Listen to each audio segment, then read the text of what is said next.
Rahul Mamkootathil MLA സ്ഥാനത്ത് തുടരുന്നത് ജനാധിപത്യത്തിന് അപമാനകരമെന്ന് മുൻ കേന്ദ്രമന്ത്രി വി മുരളീധരൻ. പാലക്കാട് ജനങ്ങൾ തെറ്റിദ്ധരിക്കപ്പെട്ടു എന്ന് അദ്ദേഹം കൊച്ചിയിൽ മാധ്യമങ്ങളോട് പ്രതികരിച്ചു. ആ കാലഘട്ടത്തിൽ ഒരു ജനപ്രതിനിധി തന്നെ സ്ത്രീകൾക്ക് സുരക്ഷിതത്വമില്ലാത്ത ഒരു സാഹചര്യം സൃഷ്ടിക്കുന്നു എന്ന് പറയുമ്പോൾ അത് കേരളത്തിന്റെ ജനാധിപത്യത്തിന് അങ്ങേയറ്റത്തെ അപമാനകരമായിട്ടുള്ളൊരു കാര്യമാണ്. അതിനേക്കാൾ അപമാനകരമായിട്ടുള്ള കാര്യം, ഈ കാര്യം കോൺഗ്രസിന്റെ ഉന്നത നേതൃത്വത്തിന് നേരത്തെ തന്നെ പരാതിയുടെ രൂപത്തിൽ എത്തിച്ചിരുന്നു എന്നുള്ള വെളിപ്പെടുത്തലാണ്. എന്തുകൊണ്ട് കോൺഗ്രസ് നേതൃത്വം ഈ കാര്യങ്ങൾ പുറത്തു വരുന്നതിന് മുൻപ് നടപടിയെടുക്കാൻ മുൻകൈയെടുത്തില്ല എന്നുള്ളതാണ് കോൺഗ്രസ് നേതൃത്വം.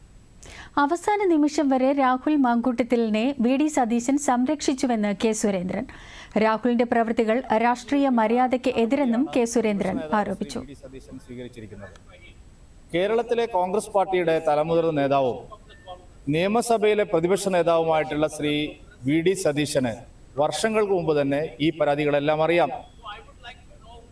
പീഡിപ്പിക്കപ്പെട്ട പെൺകുട്ടികളെല്ലാവരും ശ്രീമാൻ വി.ഡി. സതീശനെ കണ്ട് ഇതിന് പരിഹാരം ഉണ്ടാക്കണമെന്ന് ആവശ്യപ്പെട്ടതാണ്.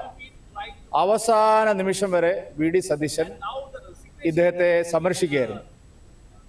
എല്ലാം കൈവിട്ടു പോയപ്പോഴാണ് രാവിലെ വലിയ വികാര പ്രകടനം അദ്ദേഹം നടത്തിയത്. കള്ളന് കഞ്ഞി വെക്കുന്ന പ്രതിപക്ഷ നേതാവാണ് കേരളത്തിലുള്ളത്. കോൺഗ്രസിന്റെ സംസ്ഥാന നേതൃത്വം മുഴുവൻ ഈ കാര്യങ്ങൾ അറിഞ്ഞിട്ടുള്ളതാണ്.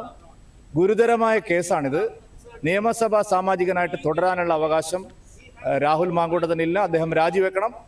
അദ്ദേഹത്തിന്റെ രാജി ആവശ്യപ്പെട്ടുകൊണ്ടുള്ള പ്രതിഷേധത്തിലാണ് കേരളത്തിലെ ജനങ്ങൾ, പ്രത്യേകിച്ച് പാലക്കാട്ടെ ജനങ്ങൾ.